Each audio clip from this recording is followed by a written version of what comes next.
నా యేసయ్యా నా స్తుతి యాగము నైవేద్యములై ధూపము వోలే నీ సన్నిధానము చేరును నిత్యము చేతువు నాకు సహాయము వెను వెంటనే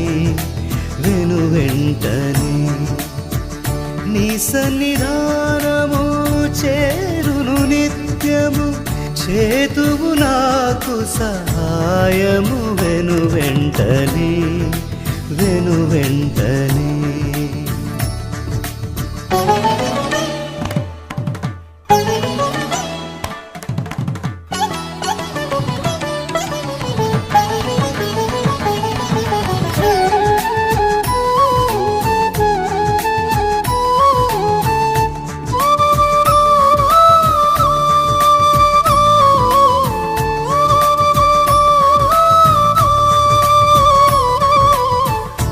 ఆత్మతోను మనసుతోను నేను చేయు విన్నపములు ఆత్మతోను మనసుతోను నేను చేయు విన్నపములు ఆలకించి తండ్రి సన్నిధిలో నాకై విజ్ఞాపన చేయుచున్నావా ఆలకించి తండ్రి సన్నిధిలో నాకై విజ్ఞాపన చేయుచున్నావా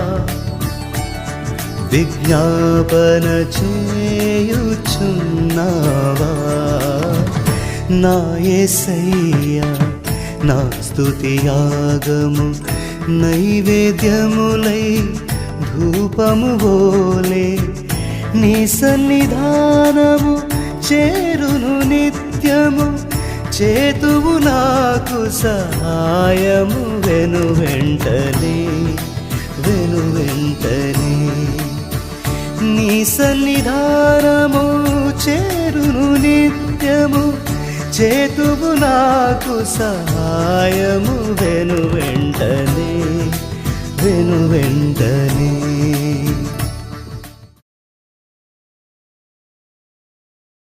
హల్లెలూయా.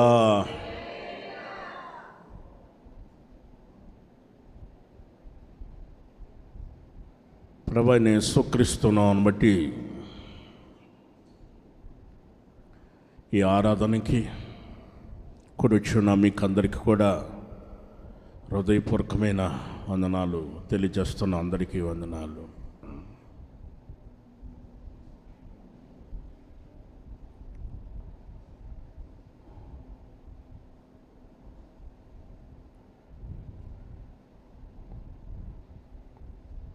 దేవుని పరిశుద్ధ గ్రంథంలో నుండి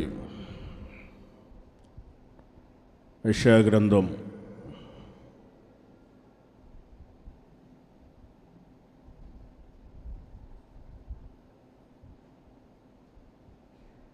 65వ అధ్యాయం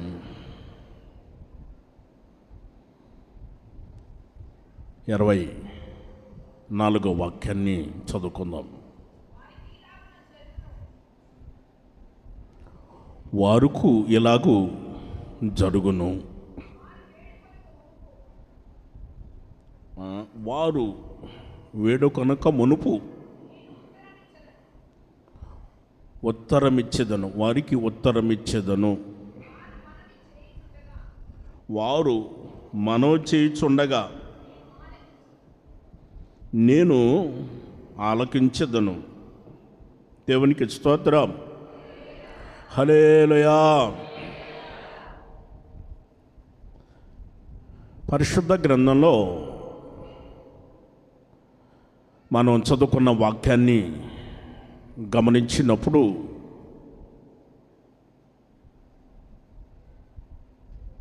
దేవుడైన యెహోవా తన ప్రజలని ఉద్దేశించి ఆయన చెప్పిన యొక్క మాట, వారికి ఇలాగో జరుగును. వారికి ఇలాగా జరుగుతుందంటే ఏం జరుగుతుందోనని అందరూ ఆశ్చర్యపోతూ గుండెలు పట్టుకొని ఉన్నారు. ఏం జరుగుతుందో ఏంటోనని, వారికి ఎలాగ జరిగిద్ది, వారికి ఎలాగ జరుగును అని.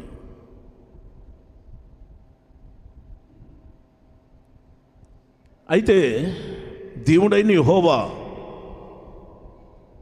ఆయన ఏమని చెప్పాడంటే, వారు వేడు కనుక మునుపు వారికి నేను ఉత్తరం ఇచ్చేదను, వారు మనవి చేయుచుండగా నేను ఆలకింతును అని మాట్లాడారు ప్రభు. ఎవరు వీరు? వీరి జీవితాలలో ఏం జరిగాయి? ఆనాడు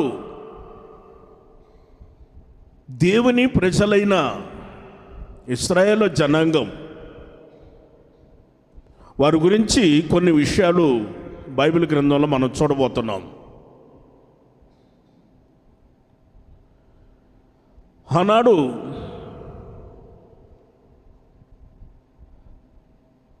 హివీలు, హితీలు, ఎబోసీలు, అమాలేకీలు, ఫిలిస్తీన్లు,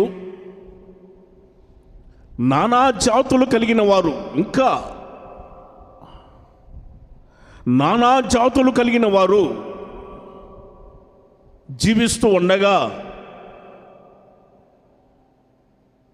వారు దేవుని వైపు తిరగకుండగా వారు ఇష్టానుసారంగా ప్రవర్తిస్తూ వారు నచ్చినట్టుగా, మెచ్చినట్టుగా, కోరుకున్నట్టుగా, ఆశించినట్లుగా వారు ప్రవర్తిస్తూ నడిపించబడ్డారు. ఇశ్రాయేలు జనాంగం ప్రత్యేకించబడినది.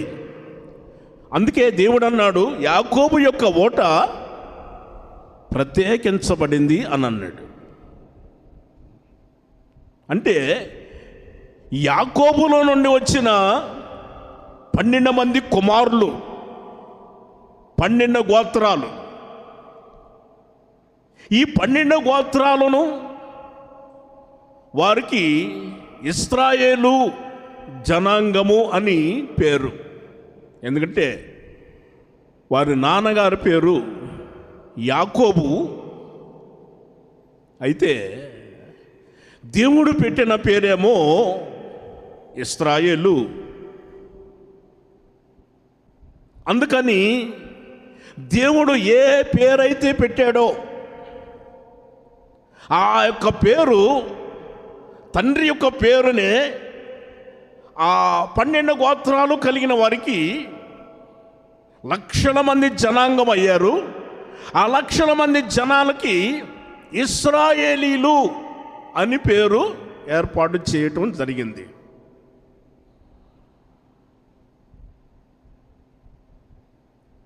వీళ్ళు మొదట యాకోబు 12 మంది కుమారులు, కుమార్తె, ఒక కుమార్తె, వీరందరూ అక్కడ నివసిస్తున్నప్పుడు కరువు వచ్చింది. ఆ కరువు దినాల్లో మనం బ్రతకాలి, ఎక్కడ ఆహారం దొరికిద్దని ఆలోచన చేసి ఐగుప్తు దేశానికి వెళ్ళారు. ఐగుప్తు దేశంలో అక్కడ ఆహారము సమృద్ధిగా ఉంది. మనము మన పిల్లలతో పాటు అందరం బ్రతుకుదామని చెప్పి 70 మంది, అక్కడ నుంచి 70 మంది బయలుదేరి వచ్చేటప్పుడు 70 మంది ఇక్కడికి వచ్చేసరికి, ఐగుప్తు దేశానికి వచ్చేసరికి ఈ 70 మంది సంతాన అభివృద్ధి కలిగి లక్షల మంది జనాంగం అయ్యారు. అయితే బైబిల్ గ్రంథంలో రాయబడి ఉన్న విషయం ఏంటంటే, అక్కడున్న ఐగుప్తులు ఏం చేశారనంటే, ఆ రాజు అయినా అక్కడ ఉన్నవారైనా ఇశ్రాయేలు జనం దగ్గర వారిని పనివాళ్ళగా పెట్టుకొని పని చేయిస్తున్నారు. మొదట ఉన్న రాజు చనిపోయాడని బైబిల్ గ్రంథంలో రాయబడి ఉంది.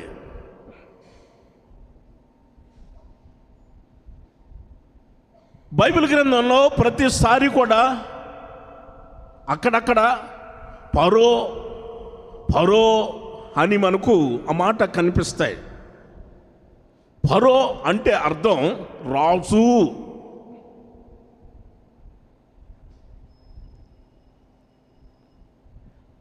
ఇప్పుడు ఆ కాలంలో ఉన్న ఫరో, తర్వాత కాలంలో ఫరో, ఆ తర్వాత వచ్చే కాలంలో కూడా ఫరో. ఫరో అంటే ఆ ఫరోనే ఉన్నాడేమో అనుకుంటున్నారు. అతను చనిపోయాడు అని రాస్తుంది బైబిల్లో. మరొక ఫరో వచ్చాడు అంటే మరొక రాజు వచ్చాడు అని అర్థం. నిర్గమకాండంలో 2వ అధ్యాయము 23వ వాక్యం నుంచి మనం చదివితే ఆ విషయాలన్నీ మనకు కనిపిస్తాయి. అలాగున అనేక దినములు జరిగిన పిమ్మట ఐగుప్తు రాజు చనిపోయెను. ఇశ్రాయేలీయులు తాము చేయుచున్న ఎట్టి పనులను బట్టి ఇటూర్పులు విడుచుచు మొరపెట్టుచు ఉండగా, వారు ఎట్టి పనులను బట్టి వారు పెట్టిన మొర దేవుని యొద్దకి చేరెను. ఆమేన్ చెప్పాలి. హల్లెలూయా. పరిశుద్ధ గ్రంథంలో రాయబడి ఉన్న ఆ వాక్యము అదేమిటనంటే, మొదటున్న రాజు చనిపోయాడు. మరొక రాజు వచ్చి వారిని కఠినంగా పని చేయిస్తున్నాడు. వెట్టి పనులు అని రాస్తుంది అక్కడ. మరి ఎక్కువగా పనులు చేయిస్తున్నారు.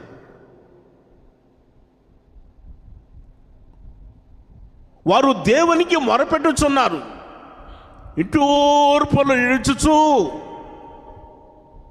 వారు దేవునికి మొరపెట్టిరి.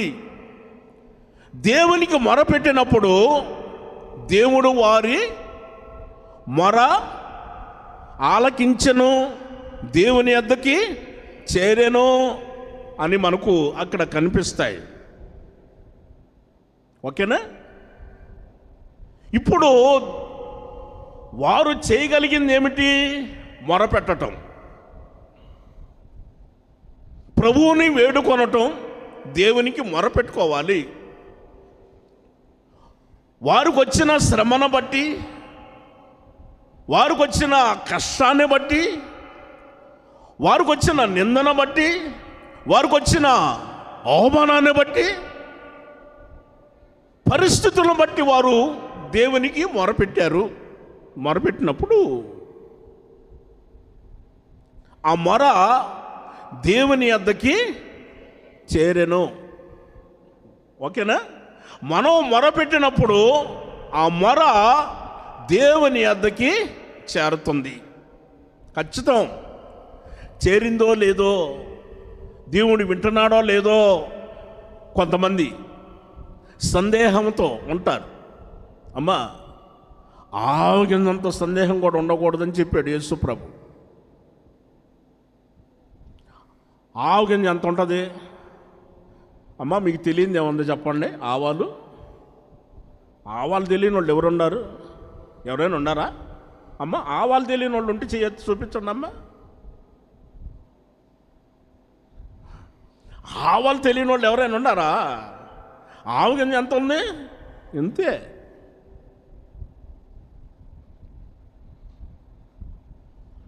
ఆవగింజంత అవిశ్వాసం అనేది మనలో ఉండకూడదు. యేసు ప్రభు చెప్పాడు. ఏమని చెప్పాడంటే, ఒక కొండను చూసి, కొండ లేచి అక్కడ పడో, ఎక్కడ? సముద్రంలో పడో అనంటే ఆ కొండ వెళ్ళిపోయి సముద్రంలో పడాలి. ఎప్పుడైనా నువ్వు మొరపెట్టినప్పుడు, నువ్వు ప్రార్థన చేసినప్పుడు కొండ పైకి లేచిందా?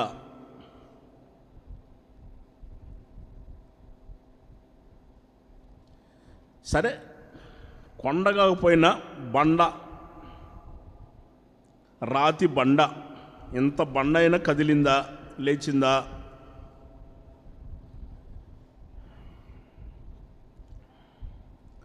టైం ఇస్తున్నాను మీకు, ఎవరైనా చెబుతారేమో.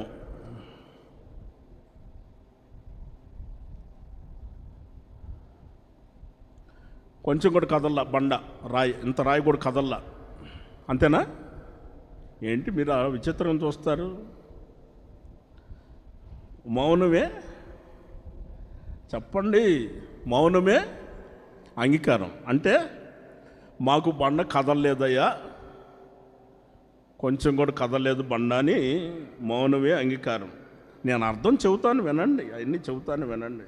యేసు ప్రభు చెప్పిన మాట ఇది. మార్కు సువార్తలో 11వ అధ్యాయం, మార్కు సువార్తలో 11వ అధ్యాయంలో చెప్పాడు ఈ మాట యేసు ప్రభు. 23వ వాక్యం నుంచి, మీరు ఎత్తబడి సముద్రంలో పడవేయబడుదురు అని చెప్పగానే సముద్రంలో పడిపోవాలి.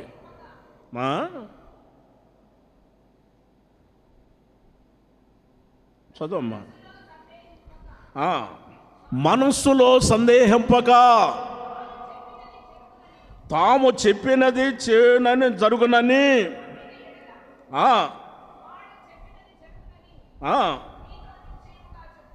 అవును. 24, అందుచేత ప్రార్థన చేసేటప్పుడు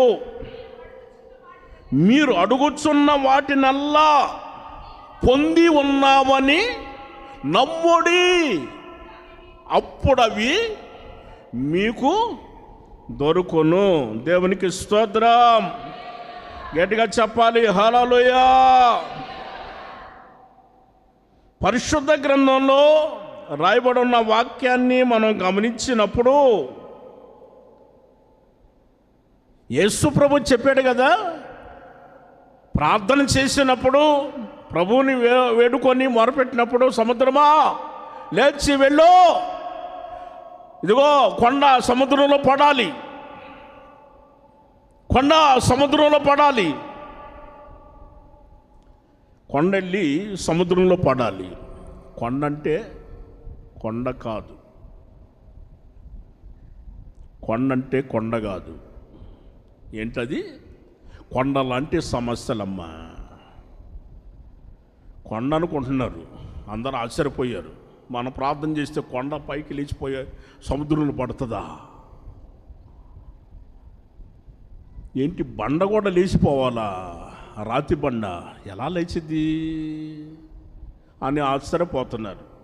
అమ్మా, రాతి బండ అంటే రాతి బండ కాదు. నీకొచ్చే ప్రతి సమస్య, నీకొచ్చే ప్రతి సమస్యను బట్టి నువ్వేం చేయాలి అని అంటే, పెద్ద కొండలాంటి సమస్యలు నీ జీవితంలో తలకు మించిపోయిన భారం ఉన్నదే. తల ఎంత, ఏమండి, ఇంత భారం తీసుకొచ్చి తల మీద పెడితే ఎలా ఉంటుంది? ఇంత భారాన్ని తీసుకొచ్చి తల మీద పెడితే ఉన్నదే తల ఎంత, ఎక్కడ భరిస్తుంది తల? అలాంటి కొండను కూడా వెళ్ళు సముద్రంలో పడంటే వెళ్ళిపోయి సముద్రంలో పడిపోవాలి. వచ్చే ప్రతి సమస్య కూడా తొలగిపోయి అక్కడ పడిపోవాలి. మనం ప్రార్థన చేసేటప్పుడు మనం పొంది ఉన్నామని, మనం అడిగేది ఏదైనా సరే, ఫలానది మనం అడుగుతున్నామంటే అడుగుతున్నది ఏదైనా సరే పొంది ఉన్నామని నమ్మాలి, అంతే. దేవునికి స్తోత్రం. హల్లెలూయా.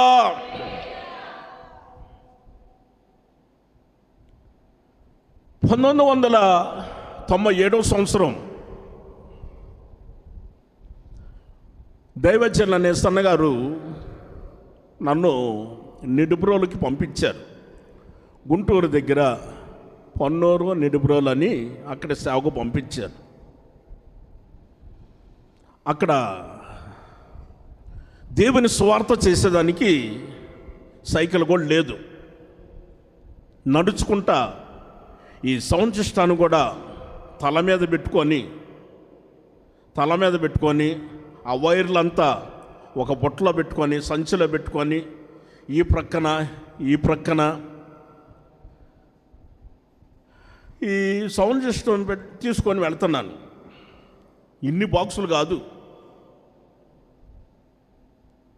అక్కడ ఉన్నదే చిన్న బాక్సు బాకాలు. నేను ఒక్కడనే నడుచుకుంటూ వెళ్ళాలి. సాయంత్రం 4 గంటలకే బయలుదేరేవాడిని. ఎక్కడికి వెళ్ళాలో అక్కడికి సువార్త కోటానికి వెళ్ళిపోయేవాడిని. తల మీద పెట్టుకొని వెళ్ళిపోయేవాడిని, మోసుకుంటూ వెళ్ళిపోయేవాడిని. జనాలందరూ నన్ను తిడతా ఉండేవాళ్ళు. దారిని పోయేటప్పుడు ఊరు జనం అందరూ కూడా నన్ను తిడతా ఉండేవాళ్ళు. ప్రతి ఊరిలో సువార్త కోటాలు పెట్టా. ఏ ఊరు వదిలిపెట్టలా, అన్ని ఊర్లు సువార్త కోటాలు పెట్టాను. ఊరిలో ఉన్న కొంతమంది నన్ను చూసి తిట్టారు. ఏమయ్యా దొన్నపోతులాగా ఉన్నావు, పని చేసుకొని బ్రతకొచ్చుగా, మైకులు పెట్టి ఒకటే గోల చేస్తున్నావు, పని చేసుకొని బ్రతకొచ్చు కదా అని వాళ్ళు నన్ను అన్నారు. మరి నేను చేసేదేంటి? దేవుని పనేగా, నేను కూడా పనేగా చేసేది. యేసు ప్రభు ఏమో నాకు కనిపించాడు, ఆయన మహిమతో నాకు కనిపించాడు, ఆయన ప్రకాశవంతమైన వెలుగు నాకు కనిపించింది, ఆయన చక్కటి దర్శనాన్ని నేను చూశాను. అది వాళ్ళకి తెలుసా? దేవుడు ఒక బాధ్యత, ఒక పని దేవుడు నాకు అప్పగిచ్చాడు, నేను నమ్మకంగా చేసుకుంటూ పోతున్నాను. అది వాళ్ళకి తెలుసా? తిడతారు అంతే, ఏం లేదు. తెలియక కొంతమంది తెలియక వాళ్ళు రకరకాలుగా మాట్లాడతారు. నేనేం పట్టించుకోలే. దేవుని సువార్త చేయటానికి వెళ్ళిపోయాను. అక్కడికి వెళ్ళిపోయి నేనే ఆ బాకాలు కట్టుకోవటం కానీ, యాప చెట్టు ఎక్కటం కానీ, ఆ తర్వాత ఈ వైర్లు కట్టడానికి మరలా కరెంటు తీగల మీద ఇక పెట్టుకోవటానికి స్తంభాన్ని కూడా ఎక్కేవాడిని. నేను స్తంభం ఎక్కుతాను, నేను కరెంటు స్తంభాన్ని. తాడి చెట్లు ఎక్కినోండి. మా ఊర్లో తాటి చెట్లు ఉన్నాయి కదా, తాటి చెట్లు ఎక్కి తాటికాయలు కోసుకున్నవాడిని నేను. పల్లెటూరు తాడి చెట్లు ఎక్కినోండి. స్తంభాలు ఎక్కలేనా? యాప చెట్లు ఎక్కలేనా? యాప చెట్లు కూడా పైకి ఎక్కి బాగాలు కట్టుకునేవాడిని, నడుము కట్టుకునేవాడిని. పోయేటప్పుడు నడుము కట్టుకొని పైకి ఎక్కేవాడిని. నేను ఒక్కడనే ఆయన కట్టుకొని ఆయన్ని చేసేవాడిని. మళ్ళా స్వార్థ కూడా వాక్యం చెప్పి, ఆ రోజున హోసన్నా మినిస్ట్రీ ఇంత లేదు, ఎవరికి తెలియదు. వెళ్ళి దేవుని యొక్క వాక్యాన్ని చెబితే కనీసం మంచినీళ్ళు కూడా ఇచ్చేవాళ్ళు లేరు. భోజనం కాదు కదా, మంచినీళ్ళు ఇచ్చేవాళ్ళు కూడా లేరు. చక్కగా కూర్చునేవాళ్ళు, వాక్యం వినేవాళ్ళు, ప్రార్థన చేయించుకొని వెళ్ళిపోయేవాళ్ళు. నేను అన్నీ సర్దుకునేవాడిని, ఎవరిని ఏం అడిగేవాడిని కాదు, అన్నీ సర్దుకునేవాడిని, మొత్తం తీసుకునేవాడిని. ఏమండి పోతా ఉండేవాడిని. దారిలో పంపు ఉంటుంది కదా, ఆ పంపు చూసుకొని సామాను పక్కన పెట్టుకొని పంపు కొట్టుకొని నీళ్లు తాగి ఆ రోజుకి కడుపు నింపుకునేవాడిని. మంచినీళ్ళు, దాహం, ఆకలి.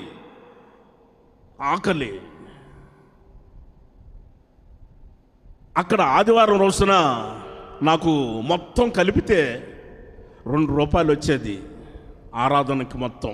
అక్కడ 15 మంది వచ్చేవాళ్ళు విశ్వాసులు. వాళ్ళు నిరుపేదలు, పేదవాళ్ళు కాదు, నిరుపేదలు, పేదవాళ్ళు. ఆ రోడ్డు పక్కన కాగితాలు ఏరుకుంటారే, ఒక సంచి తీసుకొని కాగితాలు ఏరుకొని ఆ కాగితాలు అమ్ముకొని వాళ్ళు బ్రతికేవాళ్ళు. నిరుపేదలు, కష్టపడి బ్రతికేవాళ్ళు. ఆ రోజుల్లో 5 పైసలు, 10 పైసలు, 20 పైసలు ఉన్నాయా లేవా? ఉన్నాయి కదా, అయ్యి వాళ్ళు 5 పైసలు 10 పైసలు 20 పైసలు అవన్నీ కలిపి వాళ్ళు అన్నీ వేస్తే, ఆ 15 మంది వేస్తే 2 రూపాయలు అయ్యాయి మొత్తం కలిపితే. 2 రూపాయలు అయ్యేది. నాకు ఆదివారం మొత్తం అందరు కలిపి ఇచ్చింది నాకు 2 రూపాయలు కానుక. ఘనంగా చెప్పుకునేవాడిని 2 రూపాయలు కానుక వచ్చిందని, ఘనంగా చెప్పుకునేవాళ్ళం ఆ రోజుల్లో. అలాంటి పరిస్థితుల్లో ఎదిగాం. ఈ రోజున చిల్లర పనికి రావట్లేదు, ఎవరికి చిల్లర పనికి రావట్లేదండి. ఎక్కడ చూసినా పనికి రావట్లేదు. ఏదైనా వస్తువు కొందామంటే వైర్ ఉందా చూసారా, ఈ కేబుల్ కొనేదానికి మొన్న కొన్నాం. ఇది మొదట ఉన్న వైర్ చాలేదని ఇదొకటి ఇంకొక వైరు కేబుల్ 2 కేబుల్ తీసుకొచ్చాం, నిన్ననే తీసుకొచ్చాం. వాళ్ళ దగ్గరికి పోయి, అయ్యా మరి ఇదిగో అని చిల్లరేస్తుంటే 10 రూపాయలు తీసుకోవట్లా, వాళ్ళు 20 రూపాయలు తీసుకోవట్లా. ఏంటి 10 రూపాయలు తీసుకోరా, 10 రూపాయలకి విలువ లేదా ఏంటండి అనంటే, ఏమండి 500 నోట్లుంటే తీసియండి అని అంటున్నారు. 500 నోట్లు తీసేయాలంట. 100 రూపాయల నోట్లను 500 నోట్లుంటే తీసియండి అని అన్నాడు. అసలు నాకు ఒక్కసారిగా ఆలోచన అయిపోయింది. నాకు ఎక్కడి నుంచి తీసుకురావాలండి 500 నోట్లు? ఎక్కడి నుంచి తీసుకురావాలి? మనకు అవసరం కేబులు. ఏంటి కాలం అంత స్పీడ్గా వెళ్ళిపోయిందా ముందుకి? అంత స్పీడ్గా వెళ్ళిపోయిందా? ఏమండి ఇప్పటికీ నేను ఎంత జాగ్రత్తగా ఖర్చు పెడతానో, ఎంత జాగ్రత్తగా ఆ విలువైనవి ఆ చిల్లర కానీ మొత్తం సహా లెక్క పెట్టుకుంటా. లెక్క పెట్టి నేను పెద్దోళ్ళ దగ్గర లెక్కప్ప చెబుతాను. గడగడగడ వణుగుతాను. నేను లెక్క అప్పచెప్పాలి, మీరు కాదు. నేను అప్పచెప్పాలి దేవుని ఎదుట. నేను దేవునికి అప్పగించుకోవాలి లెక్క. మీరు అప్పచెప్పరమ్మా. మీరేమో 10వ భాగం మేము ఇస్తున్నామా లేదా, యథార్థంగా ఉన్నామా లేదా అని మీరు చూసుకుంటారు. సేవకులమైన మేమేమో దేవుని ఎదుట యథార్థంగా నమ్మకంగా దేవునికి మేము లెక్క అప్పగించుకోవాలి. ఆ జాగ్రత్త, అలాంటి జాగ్రత్త కలిగి ఆ చిల్లర కానీ అవి కానీ జాగ్రత్తగా వాడుకుంటానండి నేను. ఇప్పటికి నా జేబులో ఖచ్చితంగా ఉంటాయి.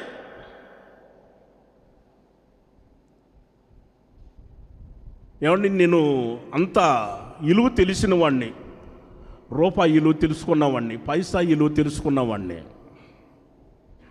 5 పైసలు నా దగ్గర ఇప్పుడు కొండయి, చూపించమంటే చూపిస్తా. 5 పైసలు నేను జాగ్రత్త చేసి పెట్టుకున్నా గుర్తుగా. ఇన్ని ఉన్నాయి నా దగ్గర.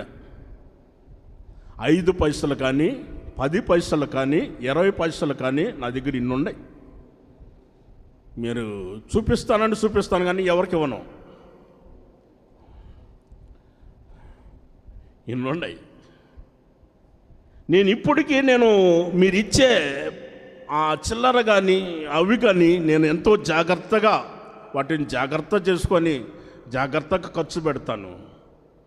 కొంతమంది ఏమంటారంటే సావుకులు, ఏమనుకోమాకండి సావుకులు, ఏంటో పిసినారుగా ఉంటాడు అన్న, అడగ్గానే ఇవ్వడం, ఎందుకు అంత పిసినారుగా ఉంటాడు, అడగ్గానే ఇచ్చేసేయాలి కదా. 1000 రూపాయలు, 1000 రూపాయల, అది ఎంత ఖర్చు పెడితే 1000 రూపాయలు వస్తున్నాయి, ఎంత కష్టపడితే వస్తున్నాయి, ఎంత కష్టపడితే చెమట కాదు రక్తం కార్చి ఇస్తున్నారు విశ్వాసులు. దైవజనులనే సన్నగారు చెబుతాడు, ఆయన ఇప్పుడు చెబుతారు ఏమని తెలుసా? అరే ఆ కానుక ఏంటో తెలుసా? విశ్వాసుల రక్తం, విశ్వాసుల యొక్క రక్తం. మీరు అనుకుంటున్నారు అది విశ్వాసుల యొక్క రక్తం, అది ఏదో అనుకొని విచ్చలవిడిగా ఖర్చు పెడతారేమో. అలాంటి పని ఎప్పటికీ చేయమాకండి. విశ్వాసుల యొక్క రక్తం అది, జాగ్రత్తగా ఖర్చు పెట్టండి అని మాకు ఎప్పుడు చెబుతారు. అది మా హృదయంలో ఎప్పుడు ఉంటుంది ఆ మాట. ప్రైజ్ ది లార్డ్, హల్లెలూయా. సేవకులు ఎంతమంది ఎన్ని అనుకున్నా, కొంతమంది అనుకుంటారు ఏంటో పిసినారిగా ఉంటాడు, అడిగినంత ఇవ్వడో, అడిగినంత ఎందుకు ఇస్తాము, అది ఎంతవరకో అంతవరకే, ఇది ఎంతవరకో అంతవరకే, ఈ వస్తువు ఎంతవరకు అంతవరకే, అవి ఎంతో అంత ఖర్చు చేసుకుంటా జాగ్రత్తగా దేవునికి లెక్క అప్పగించాలి. దేవుని ఎదుట లెక్క అప్పగించాలి. నిలబడి ఇక్కడ మెసేజ్ చేయాలి, వాక్యం చెప్పాలి. విచ్చలవిడిగా ప్రవర్తిస్తే ఇక్కడ వాక్యం చెప్పేదానికి దేవుడు ఒప్పుకోడు, మనస్సాక్షి ఒప్పుకోదు, మనస్సాక్షి ఒప్పుకోదు. నిజం, వాక్యం చెప్పేటప్పుడు ఒప్పుకోరు, దేవుడు ఒప్పుకోడు. నీ మనస్సాక్షి జాగ్రత్తగా ఉందా లేదు చూసుకోమంటాడు దేవుడు. అందుకే మేము ప్రతిదీ కూడా జాగ్రత్త చేసుకుంటే వాళ్ళు తిట్టుకున్నా పర్వాలా, సేవకులు ఎన్ని అనుకున్నా పర్వాలేదు, కానీ నేను నిలబడి వాక్యం చెప్పాలిగా యథార్థంగా. అందుకోసం నేను అలా ఉంటాను, ఏమనుకోమాకండి. ప్రైజ్ ది లార్డ్, హల్లెలూయా. ప్రతి పని కూడా ఖర్చు పెడతాం, కానీ ఎంతవరకు అంతవరకు. నేను రోజు ప్రార్థన చేస్తున్నా, నడుచుకుంటూ వెళుతున్నా. రోజు కాళ్ళు తీపులు 20 కిలోమీటర్లు 18 కిలోమీటర్లు నడుచుకుంటూ వెళ్ళే రోజులు ఉన్నాయి. ఆ రోజు నా 90 ఏళ్ళలో కాళ్ళన్నీ నొప్పులు, ఉదయం లేవలేకపోయేవాడిని. స్తోత్ర ప్రార్థన చేద్దామంటే నరాలు పట్టేసాయి. ఏంటి ప్రభా తండ్రి, ఏంటయ్యా, ఒక్క సైకిల్ అయ్యా, ఒక్క సైకిల్ అయ్యా, నీ పని చేస్తున్నాను తండ్రి, నీ సువార్త పని కోసం ఒక్క సైకిల్ ఇవ్వయ్యా, ఒక్క సైకిల్ ఇవ్వయ్యా అని అంటే ఏ రోజు కూడా దేవుడు ఒక సైకిల్ కూడా ఇవ్వాల. ఏంటి దేవుణ్ణి నేను వేడుకుంటున్నాను కదా, నేను యథార్థంగానే ఉన్నాను కదా, నేను నమ్మకంగానే ఉన్నాను కదా, మరి నేను చేసేది దేవుని సేవే కదా, ఆయన సేవ కోసమే కదా నేను అడుగుతుంది, ఎందుకండి నాకు ఇవ్వట్లేదు ఏంటని అదొక పెద్ద ఆలోచన అయిపోయింది నాకు. సరే, ఒకవేళ దేవుడు ఇలాగ కష్టపడమన్నానేమో, కష్టపడుతున్నాను. ఆ సౌండ్ సిస్టమ్ వేసుకొని నడుచుకుంటా ఆ తైలించుకొని వెళ్ళిపోతూ ఉండేవాడిని. సేవకులు కొట్టడానికి వెళ్ళాం. ఇలాగనే సేవకుల సదస్సు వచ్చినాయి. సేవకుల సదస్సులో దైవజనులు ప్రసంగం చేస్తా, మీరు ప్రభువుని వేడుకుంటున్నారా, ప్రభువుకి మీరు ప్రార్థన చేస్తున్నారా, ప్రతిరోజు ప్రార్థన చేస్తున్నారా, మీరు అడిగిందల్లా పొందుకున్నారా, మీరు అడిగినది పొందుకున్నారా, పొందుకోలేదా? ఒకవేళ మీరు పొందుకోలేదంటే దేవునికి వివరంగా మీరు చెప్పలేదేమో, మీ సమస్యని దేవునికి వివరంగా మీరు చెప్పలేదేమో, అందుకని దేవుడు మీకు ఇవ్వలేదు. మీరు ఏదైనా ఒక వస్తువుని అడిగేటప్పుడు ఆ కంపెనీ పేరు చెప్పండి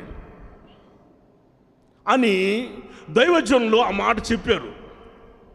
ఇక నేను వెంటనే ప్రార్థన చేశాను, తండ్రి హీరో సైకిల్, హీరో సైకిల్ అది కావాలి నాకు అని అన్నా. మరుసటి రోజు ఉదయాన్నే మన విశ్వాసంలో ఒక అన్న హీరో సైకిల్ ఆయన తీసుకొని వచ్చేసి మందిరం దగ్గర పెట్టి, అన్నా పాస్టర్ అన్నా అని పిలిచాడు. ఏంటన్నా ప్రైజ్ లాట్ అన్నా, ఏంటో కొత్త సైకిల్ కొనుక్కొచ్చుకున్నట్టున్నారు, దేవుడు మీకు ఇచ్చినట్టున్నారు అని అన్నా. నేను ఆయన అంటాడు, అన్నా నాకు కదన్నా దేవునికి, దేవునికన్నా అని చెప్పాడు. చూస్తే ఆ సైకిల్ హీరో సైకిల్. ఏంటన్నా మరి ఇన్ని రోజులు నేను ప్రార్థన చేస్తున్నాను కదన్నా, మరి ఏంటన్నా నువ్వు అప్పుడైనా మొరాలకించి తీసుకురావచ్చు కదా, శనివారం ప్రార్థన, ఆదివారం ప్రార్థన, బుధవారం బైబిల్ స్టడీ. అప్పుడు సిస్టర్ లేరు, బైబిల్ స్టడీ పెట్టుకున్నాం మేము. బైబిల్ స్టడీ పెట్టుకొని అప్పుడు ప్రార్థన చేసాం సైకిల్ కావాలని.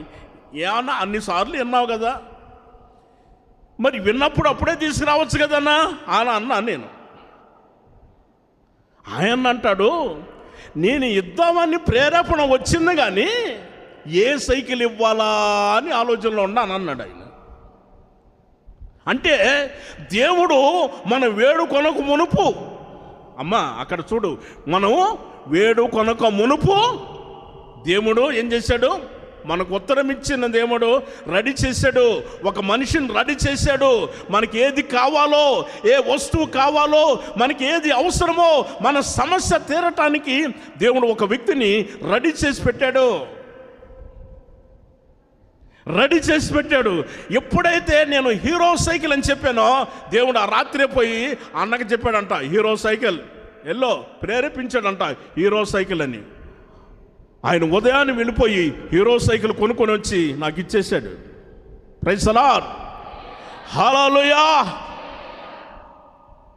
అంటే దేవునికి మనం అర్థమయ్యే రీతిలో మొరపెట్టుకోవాలి. మనం మొరపెట్టేటప్పుడు ఆయనకు అర్థం అవ్వాలి. మన సమస్య ఏంటో ఆయనకి చెప్పాలి, వివరంగా చెప్పాలి.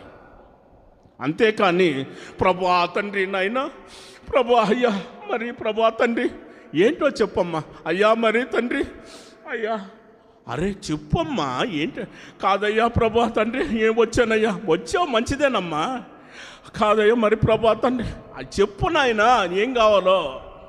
కొంతమంది ఆయన్ని బహు ఇసికిస్తారు. ఇసికించటంలో నెంబర్ 1గా ఇసికిస్తారండి. అన్నిసార్లు నాయన తండ్రి బాబు అయ్యా అన్నిసార్లు అనకపోతే ఒక్కసారి అంటే సరిపోదా? మీ నాన్న కూడా అన్నిసార్లు అంటావమ్మా, నాన్న అని ఒక్కసారి పిలిస్తే సరిపోదా? అవునా కదా? ప్రైజ్ ది లార్డ్, హల్లెలూయా.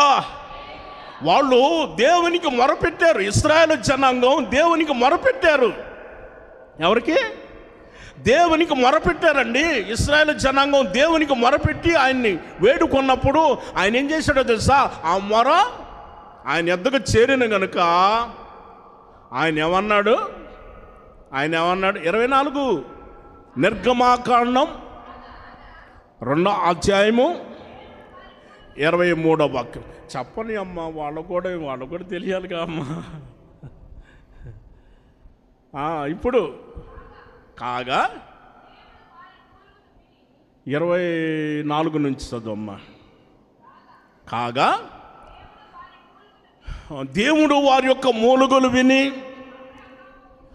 అబ్రహాము, ఇస్సాకు, యాకోబులతో తాను చేసిన నిబంధనను జ్ఞాపకం చేసుకొనెను. దేవుడు ఇశ్రాయేలును చూచెను, దేవుడు వారి యందు లక్ష్యముంచెను. ఆమేన్ చెప్పాలి, హల్లెలూయా. ఒక్కసారి మీరు ఆలోచన చేయండి, ఒక్కసారి మీరు ఆలోచన చేయండి. అక్కడ రాయబడి ఉన్న మాట ఏందో తెలుసా? అబ్రహాము, ఇస్సాకు, యాకోబులతో తాను చేసిన ఒక నిబంధన ఉన్నదే, ఆ నిబంధనని జ్ఞాపకం చేసుకుంటాడు. అమ్మా నువ్వు ఇప్పుడు మొరపెట్టి దేవుని ఎదుట నమ్మకంగా యథార్థంగా నువ్వు దేవునికి ఇవ్వాల్సిన దేవునికి ఇస్తా, యథార్థమైన జీవితం కలిగి నువ్వు భయభక్తులు కలిగి ఉంటే నిన్ను బట్టి నీ పిల్లల్ని ఆశీర్వదిస్తాడు. ఆమేన్ హల్లెలూయా. నిన్ను బట్టి నీ పిల్లల్ని జ్ఞాపకం చేసుకుంటాడమ్మా. ఈ నా వరకే సరిపోయింది, ఈ భక్తి నా వరకు అనుకో మాకు. ఈ ప్రయాసం వ్యర్థం కాదు. ఎంత ప్రయాసం అని తెలుసా? ఈ తల నిలబడదు. ఏమనుకోమాకండి, పోటీ చేస్తాం, పోటీలు వేసామండి. తల నిలబడట్లేదు, పోటీ చేసాం. నడుము నిలబడట్లేదు, పోటీ చేసాం. నడుము నిలబడక నడుము నొప్పులు వచ్చి పోటీ చేసాం. ఈ చెయ్యే పోటీ చేసాం. పోటీ చేస్తే నడుము కాస్త కొంచెం బాగుంది. ఏమిటి ఈ ప్రయాసం? ఏమిటి ఈ కష్టం? అందరూ సోఫాల్లో కూర్చొని ఉండారే, అవునా? మెత్తని సోఫాలో కూర్చున్నారే, మెత్తని బిడ్ల మీద ఉన్నారే. మరి ఏంటి పరీక్ష? ఏంటి కష్టం? ఏంటి కష్టం అని అంటే ఈ ప్రయాసం వ్యర్థం కాదు. ఆమేన్ హల్లెలూయా. ఈ కష్టం వ్యర్థం కాదు, ఈ ప్రయాసం వ్యర్థం కాదు. నీ తర్వాత నీ పిల్లల్ని జ్ఞాపకం చేసుకుంటాడు దేవుడు. ఆమేన్. అక్కడ రాస్తున్న మాట జ్ఞాపకం చేసుకున్నాడు, వాళ్ళని బట్టి వీళ్ళని జ్ఞాపకం చేసుకుంటున్నాడు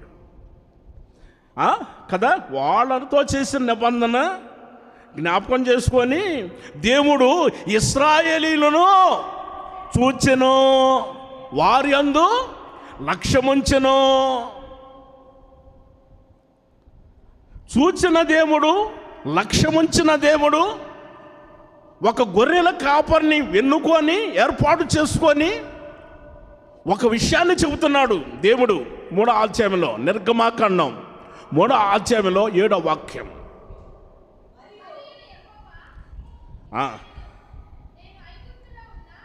దేవుడు అంటాడు, ఐగుప్తులోనున్న నా ప్రజల యొక్క బాధను నిశ్చయముగా నేను చూచి తిని,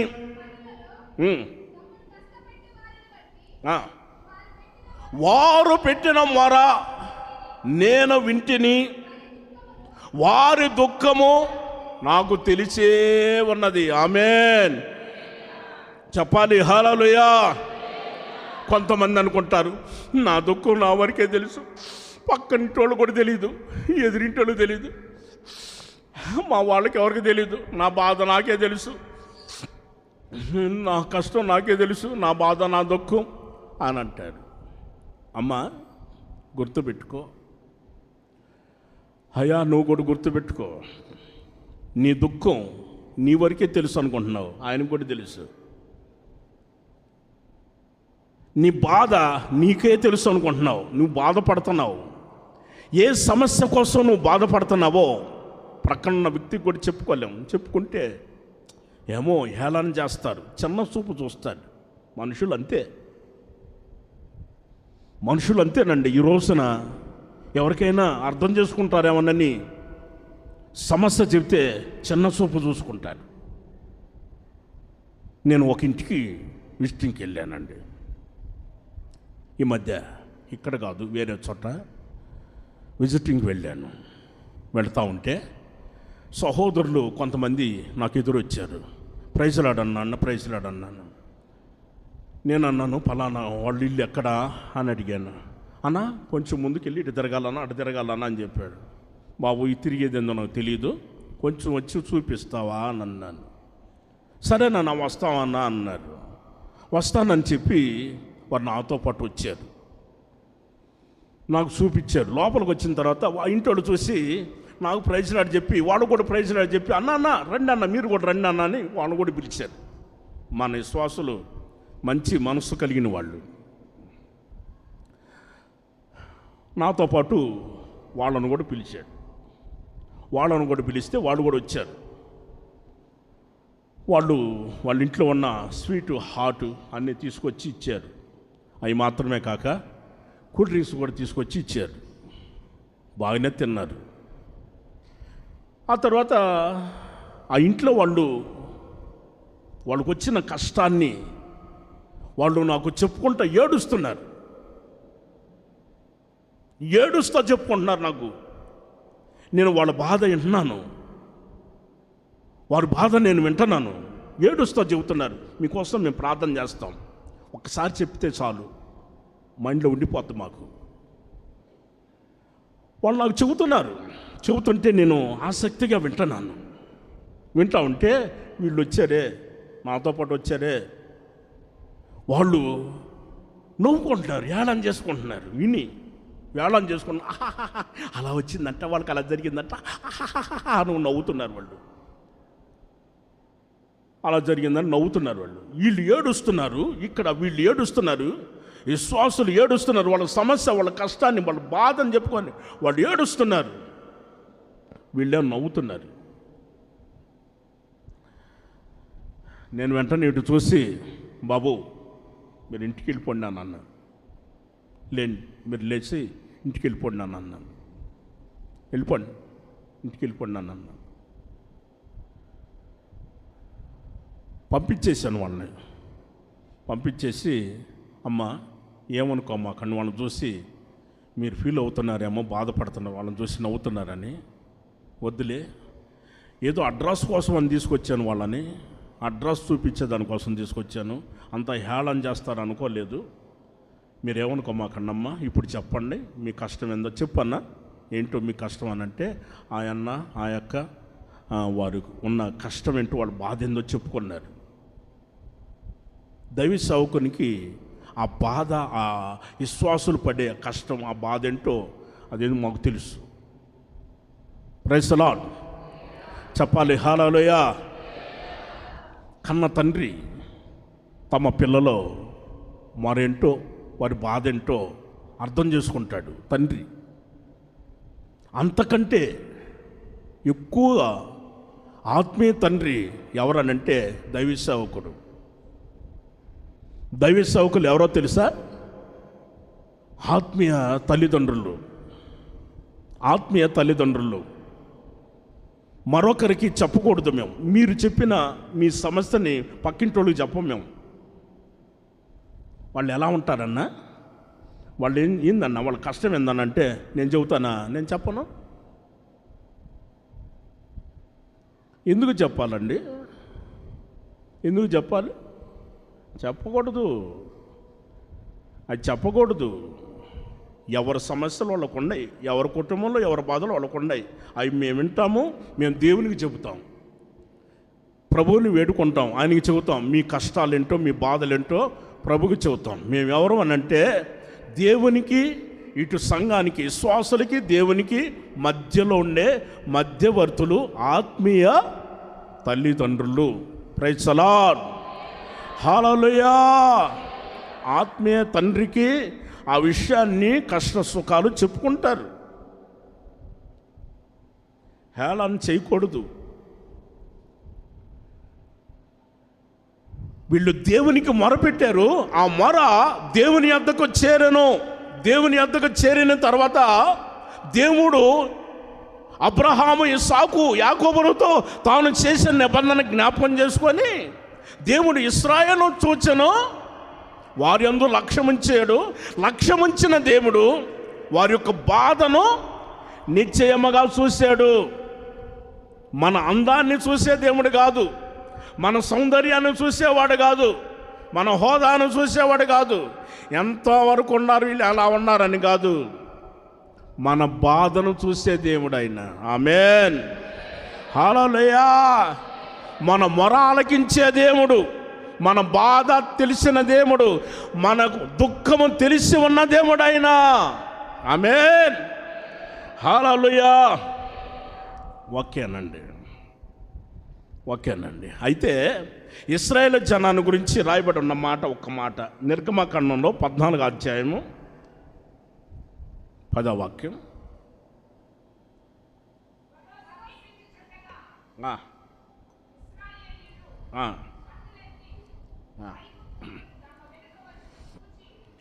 వెనక వచ్చుట ఇశ్రాయేలీయులు చూచి మిక్కిలి భయపడి యెహోవాకు మొరపెట్టిరి. ఆమేన్. చదువుతాం గట్టిగా. హల్లెలూయా. మీరు చెప్పండి ఒకసారి. హల్లెలూయా చెప్పండి. ఇంకోసారి చెప్పండి. అది ఇప్పుడు అర్థమైంది. మీరు ఎంతవరకు హల్లెలూయా చెబుతున్నారు అనేది. నేను మైకులో చెబుతుంటే వీళ్ళు అలా చెప్పి ఊరుకుంటున్నారు. ఇప్పుడు ఎలుగెత్తి చెప్పారు. మంచిది, చాలా సంతోషం. పరిశుద్ధ గ్రంథంలో ఇక్కడ రాయబడి ఉన్నమాట, ఇశ్రాయేలు జనాన్ని దేవుడు పాలు తెన్నులు ప్రవహించే దేశాన్ని తీసుకొని వెళతా ఉంటే వెనక నుంచి ఫరో సైన్యం వస్తుంది. వెనక నుంచి ఫరో సైన్యం వస్తుంది. ముందు చూద్దామంటే ఎర్ర సముద్రం ఏం చేయాలో అర్థం కావట్లేదు. మిక్కిలి భయపడ్డారు. అక్కడ రాస్తున్న మాట, శత్రువును చూసి మిక్కిలి భయపడ్డారు. మిక్కిలి భయపడిన తర్వాత వారు ఏం చేశారు? యెహోవాకు మొరపెట్టిరి. అప్పుడు మోషే ఏమన్నాడంటే 13వ వాక్యం, అందుకు మోషే భయపడుకుడి, యెహోవా నేడు మీకు కలుగు చేసే రక్షణ మీరు ఊరికనే నిలుచుండి చూడండి, అంతే చాలు. దేవునికి స్తోత్రం, హల్లెలూయా. మనం మొరపెట్టామా? నిజంగానే మొరపెట్టామా? ఓకేనా? మనం మొరపెట్టాం. మొరపెట్టిన తర్వాత ఇప్పుడు నేడు కలుగు చేసే రక్షణ, నేడు మన ఎదుట, మన కన్నుల ఎదుట రక్షణ కలుగు చేస్తాడే, ఆ రక్షణ కలుగు చేసే ఆ రక్షణ మనం ఊరికనే నిలుచుండి మనం చూడాలంతే. దేవుని చేస్తాడు, మనం చూస్తూ ఉంటే చాలు, ఆయనే చేసేస్తాడు. మనం ఊరికనే ఉంటే చాలు, ఆయనే చేసేస్తాడు. ఇక్కడ అందరం మొరపెడుతున్నాము, ఇక్కడ నేను వాక్యం చెబుతున్నానా? ఇక్కడ నేను వాక్యం చెబుతున్నానా? ఆ పక్కింటామా? పక్కన వింటామా? ఏం చేసిందో తెలుసా? పొయ్యిలో ఎండుమిరపకాయలు వేసింది అమ్మ, కట్టెల పొయ్యిలో ఎండుమిరపకాయలు వేసింది. ఎలా ఉంటుంది? వీళ్ళందరూ దగ్గుతూ ఉండారు, అందరూ ముందు నిద్రపోతూ ఉండారు. వాక్యం చెబుతుంటే, నేను వాక్యం చెబుతుంటే నిద్రపోతున్నారు వాళ్ళు. ఇప్పుడు దగ్గుతూ ఉన్నారు, వాక్యం వింటున్నారు, శ్రద్ధగా వింటున్నారు. ఇప్పుడు వాక్యం శ్రద్ధగా వింటున్నారు. నేనన్నాను, ఆ యొక్క చాలా మంచిది, నాకు మేలు చేసింది. అల్లుడు చెప్పమంటే మీరు అల్లుడు చెప్పట్లేదు, నిద్రపోతున్నారు కదా, మీరు నిద్రపోతున్నారు, అల్లుడు చెప్పట్లేదు. ఆ యొక్క నాకు మేలే చేసింది. ఎవరైనా సరే ఆ పొయ్యి వెలిగించగలరా, మిరపకాయలు తీసుకొచ్చి చేయగలరా, అంతటి త్యాగం చేసిన అక్కకి థ్యాంక్స్ అని చెప్పి నాకు మేలే చేసిందని చెప్పి. నిజమేనా? ఆమె అనుకున్నది కీడు చేద్దాం అనుకుంది, అది మనకు మేలుగా మార్చేశాడు దేవుడు. ప్రైజ్ ది లార్డ్, హల్లెలూయా. మీరే అధైర్యపడమాకండి. నేడు చేసే రక్షణ మీరు ఊరికనే నిలుచుండి చూడండి, అంతే. మీరు ఊరికనే నిలుచుండి చూస్తే చాలు, దేవుడు ఆయన చేస్తాడు, అంతవరకే అని అన్నాడు. ఆ మాట అక్కడ రాస్తున్న విషయాన్ని మనం చూస్తే, నేడు మీరు చూసిన ఐగుప్తీయులను ఇక మీదట మరి ఎన్నడూ మీరు చూడరు. ఆమేన్, హల్లెలూయా. శత్రువులు దొరికిపోతాము, శత్రువులు వస్తున్నారు, అయ్యో అని చెప్పి మిక్కిలి భయపడ్డారు. ఏమి కాదు, మొరపెట్టావా, నిలబడి చూడమన్నాడు, అంతే. శత్రువులు వస్తున్నారా నీకోసం, ఈరోజే నువ్వు చూసేది, రేపు నువ్వు చూడవు. ఇక రేపే కాదు, ఇక ఎన్నడూ చూడవు. ఆమేన్, హల్లెలూయా. దేవుడు అలా చేస్తాడండో. శత్రువులుగా ఎవరైనా లేచారంటే మాత్రం దేవుడు అలా చేస్తాడు. దేవుడు ఆ విధంగా చేయనుగాక. ఏమండి ముందోళ్ళు అని చెప్పేది అనుకోండి, చెప్పరా? మీకు ఎప్పుడు అదే చెప్పేది.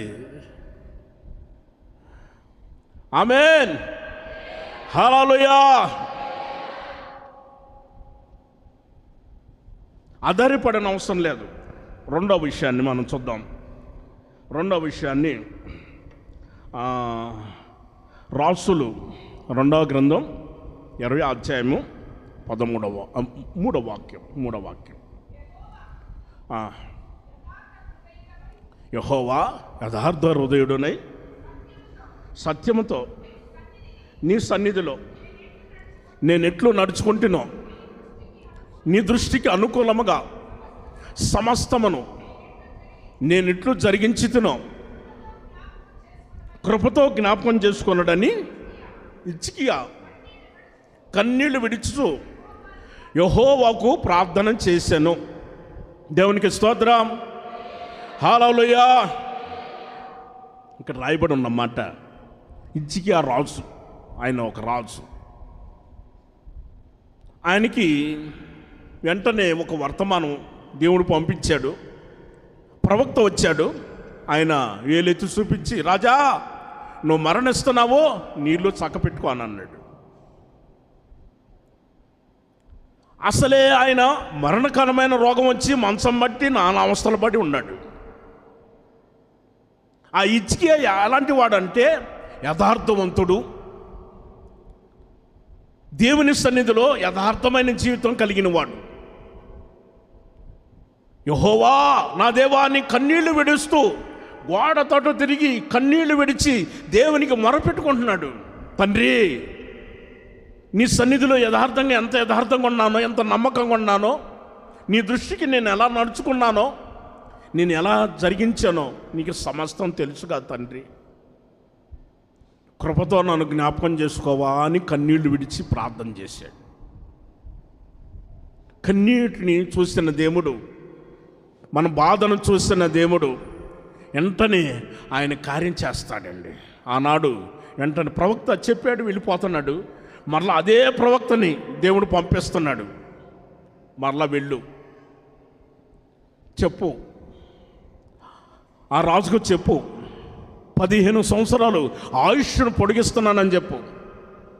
5వ వాక్యంలో, నువ్వు తిరిగి నా ప్రజలకు అధిపతి అయిన హిజ్కియా వద్దకు వెళ్ళు, ప్రవక్త అక్కడికి వెళ్ళు, అతనితో ఇట్లా నువ్వు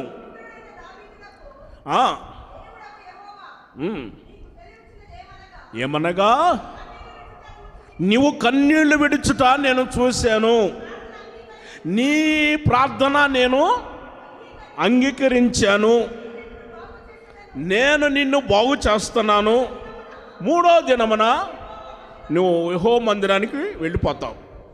ఆ క్రింద వాక్యంలో రాస్తుంది 15 సంవత్సరాలు నీకు ఆయుష్నిస్తున్నాను అని చెప్పాడు.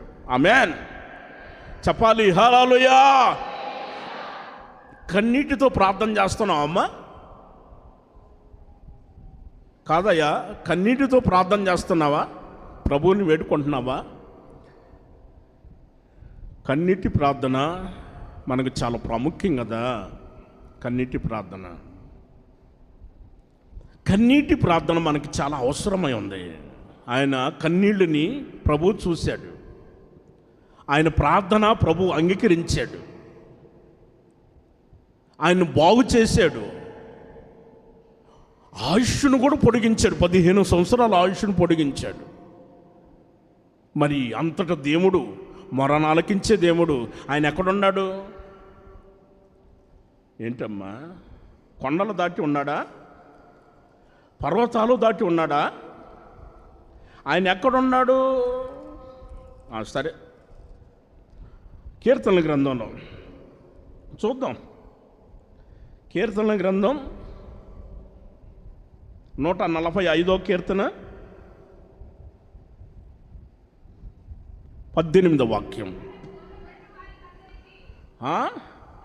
తనకు మొరపెట్టు వారికి అందరికీ, తనకి నిజముగా మొరపెట్టు వారు అందరికీ యెహోవా సమీపంగా ఉన్నాడు. Praise the Lord. గట్టిగా చెప్పాలి, హల్లెలూయా. ఇప్పుడు ఎక్కడున్నాడు చెప్పండి అమ్మా, చెప్పు గట్టిగా. మనము నిజముగా మొరపెడుతున్నాం. మనం నిజంగా మొరపెట్టినప్పుడు ప్రభు ఎక్కడున్నాడు? సమీపంగా ప్రక్కనే ఉన్నాడమ్మా. ఆయన దూరంలో లేడు, సమీపంగానే ఉన్నాడు. మొరపెడుతున్నప్పుడు సమీపంగా ఉన్నాడు. వింటున్నాడో లేదో అని సందేహం నీలో రాకూడదు. ఆయన ప్రక్కనే ఉన్నాడు. మొరపెట్టినప్పుడు ప్రక్కనే ఉన్నాడు, సందేహించకూడదు. ఉపవాసం ఉండి ప్రార్థన చేస్తున్నారు. యేసు ప్రభు చెప్పాడు ఆ మాటని. ఉపవాసం ఉండి ప్రార్థన చేస్తున్నారు.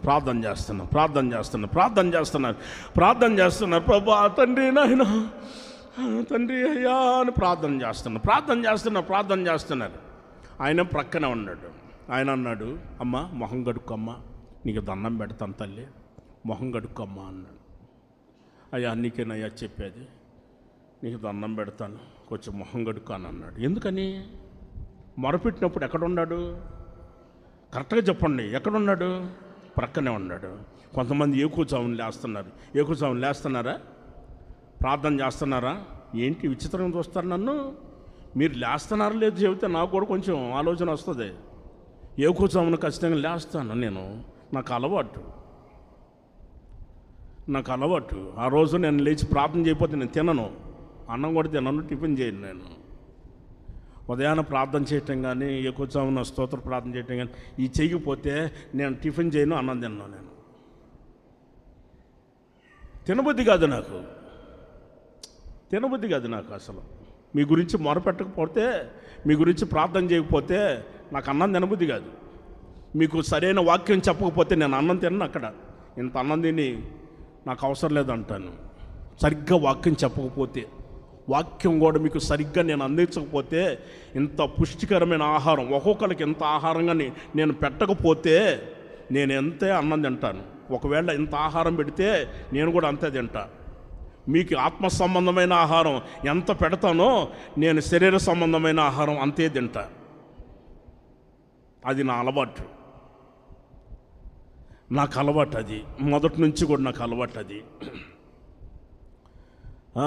ఏకూర్చామున స్తోత్ర ప్రార్థనలు ఏంటంటే స్తోత్ర ప్రార్థన స్తోత్రం స్తోత్రం స్తోత్రం స్తోత్రం స్తోత్రం స్తోత్రం స్తోత్రం స్తోత్రం స్తోత్రం.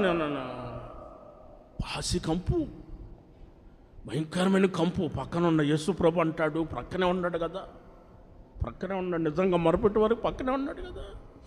మొహంగడుక్కమ్మ నీకు దండం పెడతానమ్మా, మొహంగడుక్కమ్మ కంపు కొడుతుందని చెప్తే నువ్వు ఎక్కడ ఫీల్ అవుతావో కదా. కంపు కొడుతుందని ఎవరికని చెప్తే ఫీల్ అయిపోతారు అని చెప్పట్లా అక్కడ. ప్రభు చెప్పట్లా కంపు కొడుతుంది నీ దగ్గర, వాసన వస్తుంది, నోరంతా వాసన వస్తుంది అని చెప్పట్లేదు ఆయన.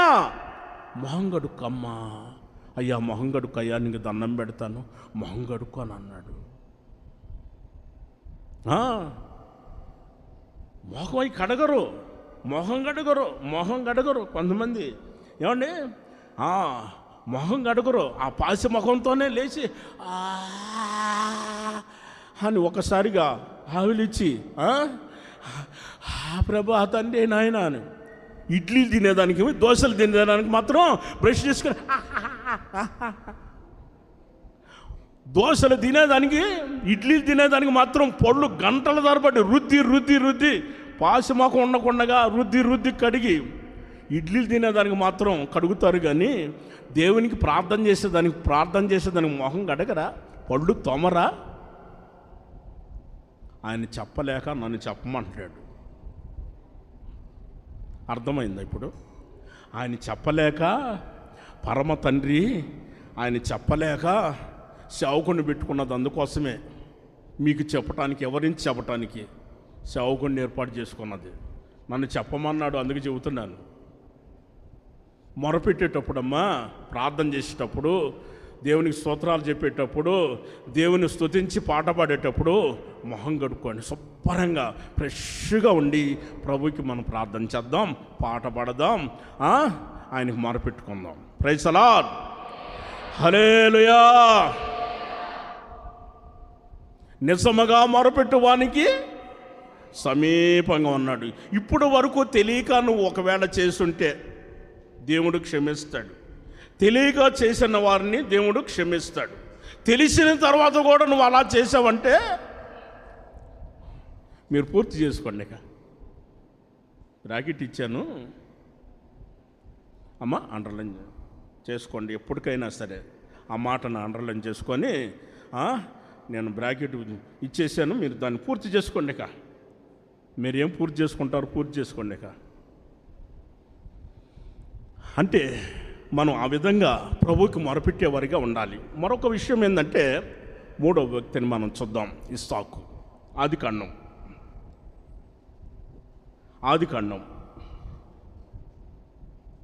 25వ అధ్యాయం 21వ వాక్యం. ఇస్సాకు భార్య గొడ్రాలు గనుక అతడు ఆమె విషయమై యెహోవాను వేడుకొనెను. యెహోవా అతని యొక్క ప్రార్థన మొర విని అతని భార్య అయిన రిబ్కా గర్భవతి ఆయను. అయ్యా వినండి నాయన, మీకే చెప్పేది.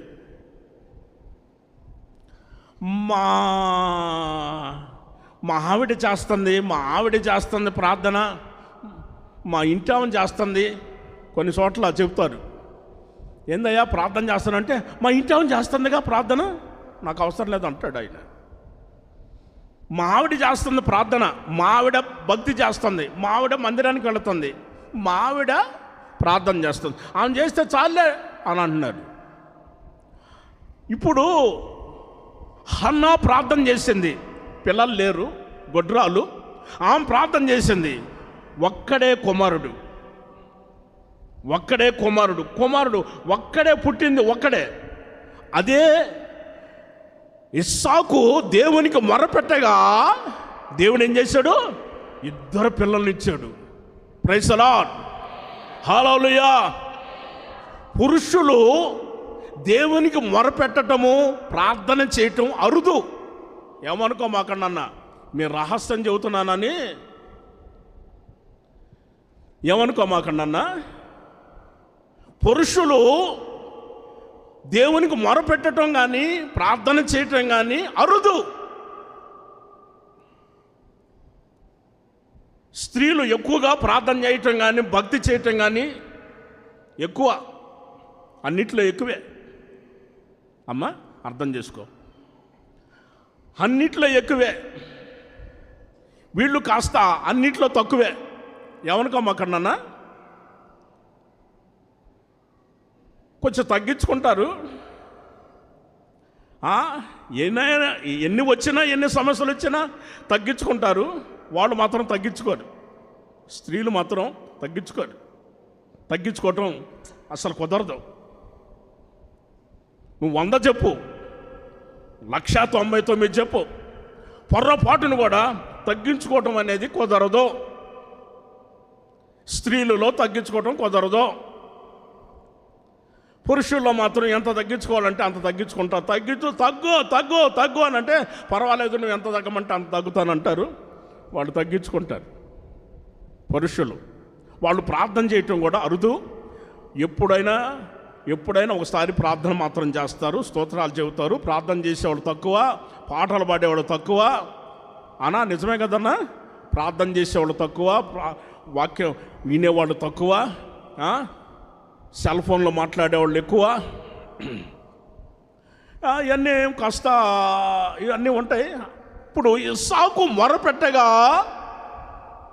యెహోవా తన భార్య అయిన రెబ్కాను దేవుడు దర్శించి ఆమె గర్భాన్ని ఇచ్చాడు. దేవునికి స్తోత్రం. గర్భఫలాన్ని ఇచ్చాడు దేవుడు. ఈయన మొరపెట్టినప్పుడు, ఈయన వేడుకొన్నప్పుడు ఈయన మొరపెట్టాడు, దేవునికి మొరపెట్టాడు. ఆమె గొడ్రాలు, ఆమె ఇబ్బంది పడుతుంది, సంతానం లేక ఇబ్బంది పడుతుంది, తండ్రి అని ప్రార్థన చేయాలి. నాయనా నువ్వు ప్రార్థన చేయాలి, నీ భార్య కోసం నువ్వు ప్రార్థన చేయాలి. ఆమె చేస్తుందని కాదు, నీ భార్య కోసం, నీ పిల్లల కోసం, నీ రాష్ట్రం కోసం, నీ సంఘం కోసం, నీ దైవ సేవకుల కోసం నువ్వు మొరపెట్టుకోవాలి, ప్రార్థన చేయాలి. ఆమేన్, హల్లెలూయా. ఆమె ఏమంటుంది? రెబ్కా ఏమంటుంది? అయ్యా ఏంటి నాయనా, లోపల ఇద్దరు కొట్టుకుంటున్నారు. లోపల అన్నదమ్ములు ఇద్దరు లోపల పెనుగులాడుతున్నారు. నా వల్ల కాదయ్యా, నేను చచ్చిపోయేటట్టు ఉన్నాను. లోపల ఇద్దరు కొట్టుకుంటున్నారు, ఇద్దరు ఉన్నట్టున్నారు. నా వల్ల కాదు నాయనో, నా వల్ల కావట్లేదు.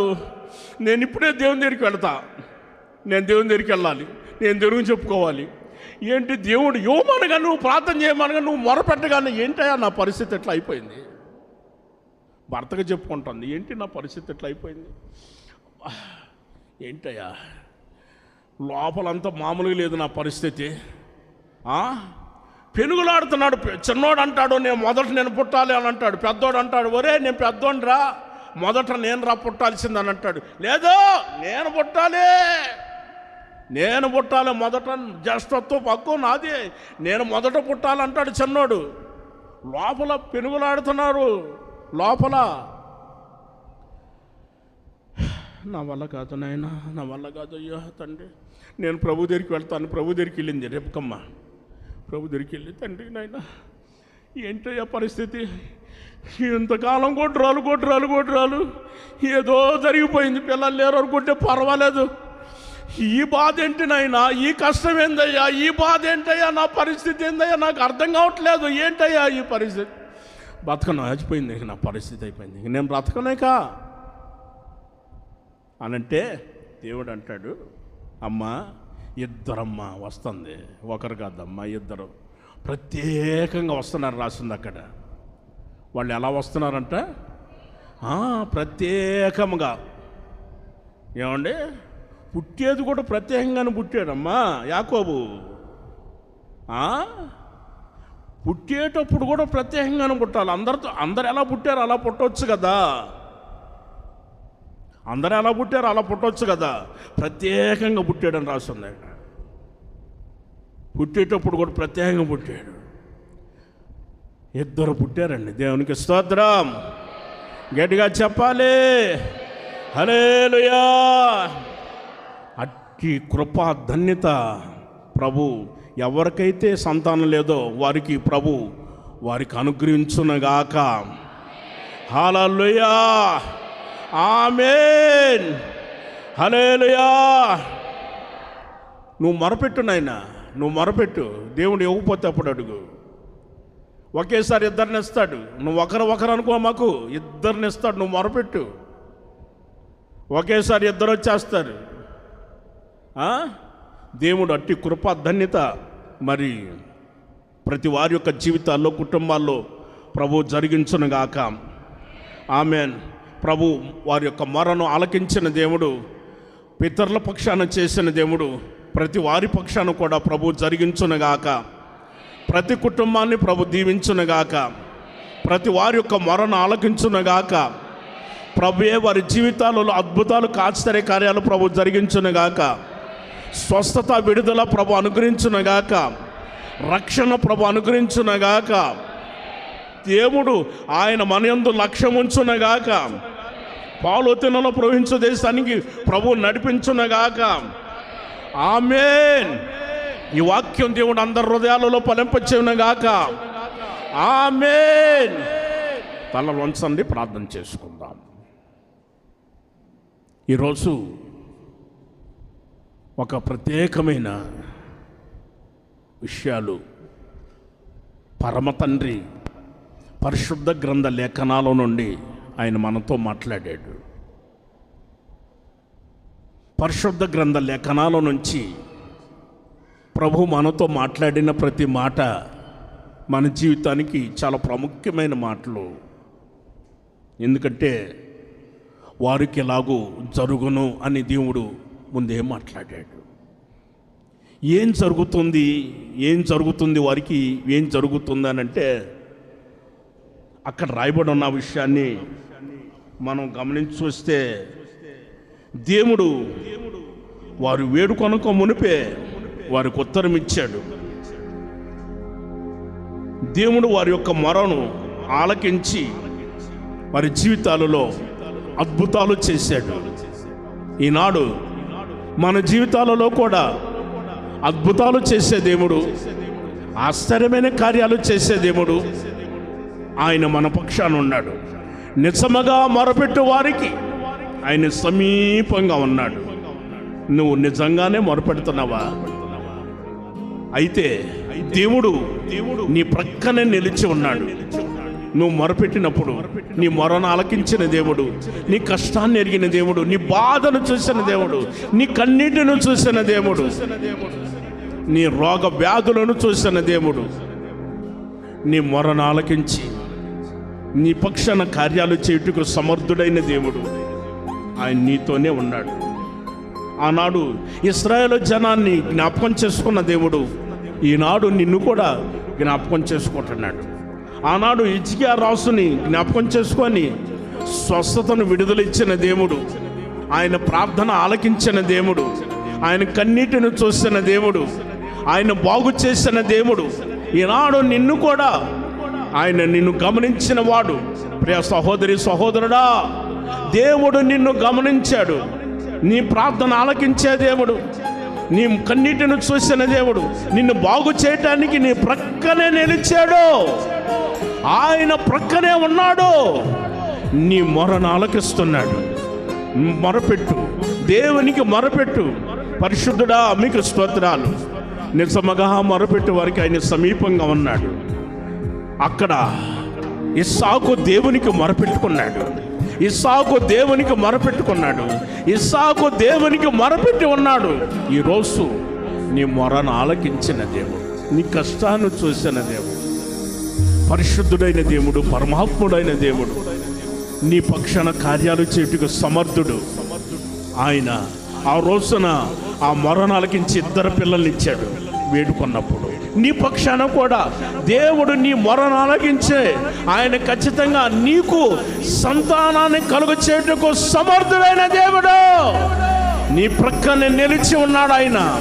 నీ ప్రక్కన ఆయన నిలిచి ఉన్నాడు. ఆయన పరిశుద్ధుడైన దేవుడు, ఆయన గొప్పవాడు. ప్రార్థన చేయి. ఇస్సాకు మొరపెట్టాడు. దేవునికి మొరపెట్టాడు. అదుగో రిబ్కా గుడ్రాలుగా ఉన్నదని తన భార్య కోసం దేవునికి మొరపెట్టుకున్నాడు. తన భార్య నిమిత్తం ప్రార్థన చేశారా? ఈరోజు నీ భార్య కోసం నువ్వు ప్రార్థన చేయి. నీ భార్య బలహీనత కోసం నువ్వు ప్రార్థన చేయి. నీ భార్య కష్ట సుఖాల కోసం నువ్వు ప్రార్థన చేయి. ఆ ప్రార్థన, ఆ మొరను ఆలకించే దేవుడు నీ పక్షాన ఉన్నాడు. అందుకే ప్రభు ఈరోజు నీతో మాట్లాడుతున్నాడు. ప్రభా, మీకు నిన్ను వందనాలు, కృతజ్ఞతలయ్యా, స్తోత్రాలు. ఆమేన్. ప్రార్థన చేసుకుందాం.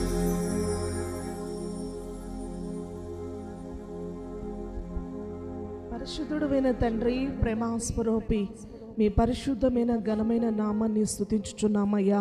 ఈ పునరుద్ధాన ఆరాధన ప్రారంభను ముగింపు వరకు ప్రభా మీ ఆత్మ స్వారథ్యములు మీరు జరిగించినందుకై మీ ఘనమైన నామాన్ని స్తుతించుచున్నాము తండ్రి. స్తోత్రం. సర్వశక్తి కలిగిన దేవుడుగా దేవా, మీరు మా మధ్యలో నిలిచి నా తండ్రి మీ మాటల మకరందముతో ఈ దినాన ఒక్కొక్కరిని మీరు ఊరడించి ఆదరించి ధైర్యపరిచి బలపరిచిన మీ వాక్కుల నిమిత్తమే తండ్రి మిమ్మల్ని స్తుతించుచున్నాము స్వామి. స్తోత్రమయ్యా. సర్వశక్తి కలిగిన దేవా, వారు మీ సన్నిధిలో నా తండ్రి వేడుకొనుచున్నప్పుడు వారికి ప్రత్యుత్తరం ఇచ్చే దేవుడుగా నిలిచి ఉన్నారని, వారు మొరపెట్టినప్పుడు వారి మొరని మీరు ఆలకించే దేవుడుగా మా పితరులైన ఇశ్రాయేలుల జీవితంలో నిలిచి ఉన్నానని నా తండ్రి ప్రవచనాత్మకంగా ఈ దినాన మీరు తెలియజేసిన ప్రతి మాట కొరకై దేవా మిమ్మల్ని స్తుతించుచున్నాము స్వామి. స్తోత్రం. మీ సన్నిధిలో దేవా మేము మొరపెట్టినప్పుడు మీరు మా మొర ఆలకించే దేవుడుగా, ప్రత్యుత్తరం ఇచ్చే దేవుడుగా, నా తండ్రి గొప్ప కార్యాలు చేసే శక్తి కలిగిన దేవుడుగా మీరు మా జీవితంలో నిలిచి ఉన్నారని మేము నమ్ముచున్నాము తండ్రి. స్తోత్రం. తండ్రి, మీ కార్యాలు ఈ మాసములో మా బిడ్డలు చూచున్నట్లుగా అట్టి విశ్వాసమును ఒక్కొక్కరి హృదయంలో మీరు పుట్టించమని మీ సన్నిధిలో ప్రార్థించుచున్నాము తండ్రి. స్తోత్రం. అవిశ్వాసం అనే ఆత్మ నజరేయుడైన యేసు నామములో తొలగిపోవునుగాక తండ్రి. విశ్వాసముతో మీ సన్నిధిలో మేము అడిగినప్పుడు ప్రభా, మేము నమ్మినప్పుడు మీ కార్యాలు మేము చూస్తామని, మీ కార్యాలు మేము అనుభవిస్తామని ఈ దినాన ప్రవచనాత్మకంగా మీరు హెచ్చరించినారు తండ్రి. స్తోత్రమయ్యా. తండ్రి, మీ సన్నిధిలో నమ్మి విశ్వాసముతో నిరీక్షణతో మీ వైపు చూచుచున్న ప్రతి బిడ్డ జీవితంలో ఈ దినాన కార్యాలు చేసే దేవుడుగా మీరు నిలిచి ఉన్నందుకే స్తుతించుచున్నాము తండ్రి. స్తోత్రం. సర్వశక్తి కలిగిన యేసయ్య, మా పితరులైన ఇశ్రాయేలీయులు ఐగుప్తులో నిలిచి ఉన్నప్పుడు వారి బాధను చూచి ఉన్నారయ్యా, వారి కష్టమును చూచి ఉన్నారయ్యా, వారి శ్రమలను మీరు చూచి వారి జీవితంలో గొప్ప ఘనకార్యాలు జరిగించిన సర్వశక్తి కలిగిన యేసయ్య మిమ్మల్ని స్తుతించుచున్నాము స్వామి. స్తోత్రం. కష్టకాలంలో ఉన్నప్పుడు, శ్రమల మార్గంలో నిలిచి ఉన్నప్పుడు తండ్రి మీరు తప్పించే దేవుడుగా, కాపాడే దేవుడుగా, విడిపించే తండ్రిగా మీరు మా జీవితాలు నిలిచి ఉన్నందుకై తండ్రి మిమ్మల్ని స్తుతించుచున్నాము స్వామి. స్తోత్రం. దేవా, ఇస్కియా యథార్థమైన హృదయముతో మీ సన్నిధిలో ప్రార్థించినప్పుడు తండ్రి తన శరీరంలో ఉన్న సమస్త బలహీనతలు తొలగించి 15 సంవత్సరములు ఆవిష్ను పొడిగించిన సర్వశక్తి కలిగిన దేవా, మిమ్మల్ని స్తుతించుచున్నాము స్వామి. స్తోత్రం. ఎందరు ఈ దినాన తండ్రి అనారోగ్యాలతో మీ సన్నిధికి వచ్చి ఉన్నారో, మీ సన్నిధిలో అడుగు పెట్టిన వెంటనే వారి శరీరంలో నైనా సమస్త బలహీనతలు నజరేయుడైన యేసు నామములో తొలగిపోవనగాక. ఆరోగ్యవంతులుగా మా బిడ్డలు మార్చబడినట్లుగా నా తండ్రి సాహస కార్యములు చేసే మీ దక్షిణ హస్తమును చాపి ప్రతి బిడ్డని మీరు స్వస్థపరచమని, ఆరోగ్యవంతులుగా మార్చమని నా తండ్రి ఇస్కియా జీవితంలో చేసిన శక్తి కలిగిన దేవుడా, ఈ దినాన మా జీవితంలో కూడా అలాంటి కార్యాలు చేస్తున్నారని మేము నమ్ముచున్నాము స్వామి. స్తోత్రం. నా తండ్రి ఇస్సాకు మీ సన్నిధిలో ప్రార్థన చేసినప్పుడు తండ్రి వారి జీవితంలో ఉన్న అవమానాన్ని మీరు కొట్టివేసి ఉన్నారు స్వామి. స్తోత్రం. వారికి చక్కటి సంతానమును మీరు అనుగ్రహించి ఉన్నారయ్యా. నా దేవా, సంతానము లేక నిందెలలో అవమానాలు ఎందరో నిలిచి ఉన్నారో, ఇది నాన్న మీ వైపు చేతులెత్తిన ప్రతి బిడ్డ జీవితంలో మీరు గొప్ప కార్యాలు చేసే దేవుడుగా మీ హస్తమును చాపి మీరు జరిగిస్తున్నందుకై తండ్రి మిమ్మల్ని స్తుతించుచున్నాము స్వామి. స్తోత్రమయ్యా. నా తండ్రి తల్లి గర్భములో ఉన్నప్పుడే యాకోబు జ్యేష్ఠత్వ హక్కును పొందాలని వాంఛ కలిగి ఉన్నాడని ఇది నాన్న మీరు హెచ్చరించి ఉన్నారయ్యా. స్తోత్రం. నా తండ్రి ఎఫ్రాయిము నాకు ఇష్టమైన కుమారుడు, నాకు జ్యేష్ఠుడని మీరు తెలియచేసి ఉన్నారయ్యా. జ్యేష్ఠత్వకు హక్కును పొందాలని, వారసత్వము పొందాలని యాకోబులో నిలిచిన వాంఛ, ఎఫ్రాయిములో నిలిచిన వాంఛ మా హృదయాల్లో నిలిచి ఉన్నట్లుగా మీకు జ్యేష్ఠులుగా, మీకు జ్యేష్ఠ కుమారులుగా, కుమార్తెలుగా మేమందరం కూడా మార్చబడినట్లుగా ఆత్మదేవ మీరు సహాయము చేయండి తండ్రి. స్తోత్రమయ్యా. సర్వశక్తి కలిగిన దేవ, శ్రమలో ఇడిపిస్తానని, ఆరోగ్యం ఇస్తానని, వారసత్వం ఇస్తానని ఈ దినాన్ని మీరు హెచ్చరించినారు తండ్రి. స్తోత్రం. వాటికి మేము హక్కుదారులుగా మార్చబడినందుకు నైనా మేము నమ్మచ్చున్నాము తండ్రి. స్తోత్రం. ఆ కార్యాలు మేము పొందినట్లుగా మీరు సహాయము చేయండి తండ్రి. స్తోత్రం. మీరు మాట్లాడిన ప్రతి మాట యేసయ్యా ఒక్కొక్కరి హృదయంలో స్థిరపరచండి తండ్రి. స్తోత్రం. ఇంతవరకు వాక్యము చెప్పిన మీ సేవకులకి విస్తారమైన కృపను అనుగ్రహించండి తండ్రి. స్తోత్రం. ఇంతవరకు మీ సన్నిధిలో నిలిచి ఆశీర్వాదము కొరకు ఆశతో మీ వైపు చేతులెత్తిన ప్రతి బిడ్డని సియోనుడు మీ హస్తమును చాపి నిండార్లుగా ఆశీర్వదించుడు తండ్రి. స్తోత్రమయ్యా. నా తండ్రి మా పితరులైన ఇశ్రాయేలీయుల ప్రార్థన ఆలకించిన దేవుడివి, ఇస్కియా ప్రార్థన ఆలకించిన దేవుడివి, ఇస్సాకు ప్రార్థన ఆలకించిన దేవా, మీరు మా ప్రార్థన కూడా ఆలకించుచున్నారని మేము నమ్ముచున్నాము తండ్రి. స్తోత్రం. నా తండ్రి మీ కార్యాలు మేము చూచున్నట్లుగా, అనుభవించినట్లుగా మీ దక్షిణ హస్తమును చాపి ఈ మాసముల ప్రతి బిడ్డ జీవితంలో గొప్ప కార్యాలు జరిగించి, ఆశీర్వదించి, ఆత్మీయతలో బలపరిచి, విశ్వాసములో స్థిరపరిచి జ్యేష్ఠులుగా మీరు సిద్ధపరచమని నజరేయుడైన యేసు నామములో ప్రార్థించుచున్నాము తండ్రి. ఆమేన్. మన ప్రభువైన యేసుక్రీస్తు వారి యొక్క కృపయు, తండ్రి అయిన దేవుని యొక్క ప్రేమయు, పరిశుద్ధాత్మిక సహవాసము ఇప్పుడు ఎల్లప్పుడూ సదాకాలము మొరపెట్టు వారికి అందరికీ సమీపంగా ఉండి ప్రతి వారి అవసరతలక్కర్లన్నీ ప్రభు తీర్చునగాక. ఆమేన్. హల్లెలూయా, హల్లెలూయా, హల్లెలూయా. ప్రభువైన యేసుక్రీస్తు నామమును బట్టి మీకు అందరికీ కూడా హృదయపూర్వకమైన వందనాలు.